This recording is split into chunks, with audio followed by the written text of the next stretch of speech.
Hi, I'm Sam, and today we're going to be talking about self-portrait photography. It was not what I planned for, but oh, it's good. Never had to, didn't need to, but you wanted to go on with me. I don't have As a photographer and someone with a camera, it can be frustrating always taking photos of other people and never getting any photos of you. So sometimes the only option is taking a self-portrait, and today we're going to be talking about the technique that I always use to get self-portraits and some tips for getting the best self-portraits of yourself. I said the word self-portrait and yourself far too much in this intro already.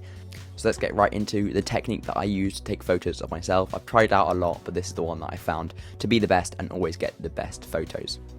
Right, so this technique uses an intervalometer, whether it be the built-in intervalometer on a camera, an external remote like this, or an app on your phone for intervalometer. I'll leave a link to that remote and also a link to the app. And what is an intervalometer? What it is you basically just set an interval of taking photos, hence the name, and how many photos you want to take. And this is usually used for time lapses. You just get all the photos, put it into a time lapse, but it also works really well for taking photos of yourself, as you can set the photos to start taking at an interval, go in front of the camera, and it takes a photo of you. I find this works really well for like action, so if I'm cycling past the camera, getting photos of me cycling, or if you're just standing in front of the camera. The way you do this in Sony cameras, obviously it'll be different on any other brand of camera or on a phone, is you go into the menu, go across to the photo icon, go down to interval shooting, turn it on, and set an interval, the start time, and also how many photos you want to take. Then it will give you how long that is going to take overall with the interval and the amount of photos. I find this works much better than just using a timer or using a remote, because if you're doing action, you're not really wanting to hold something to press when you want to take the photo.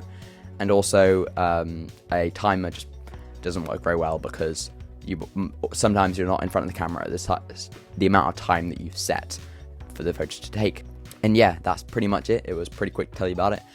Now some quick tips for taking photos of yourself with this technique. One is you want to set your focus mode to continuous. It means it refocuses between each photo rather than just locking onto one, as often that can lead to being out of focus because you're moving and the focus isn't. So continuous focus, definitely.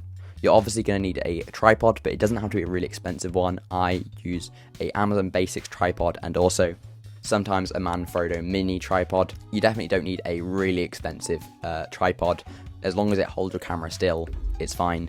Obviously, that's not the case if you're getting more professional.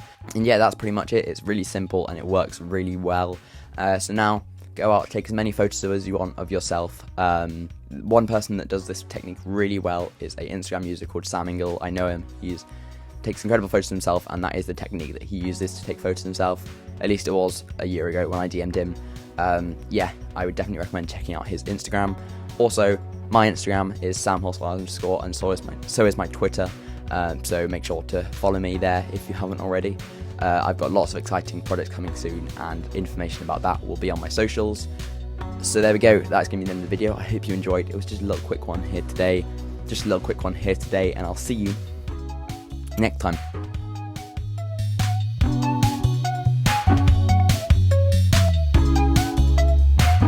This is the setup for today's video. We have the microphone here, the camera there, my iPad showing the feed from the camera, also recording the audio from the microphone.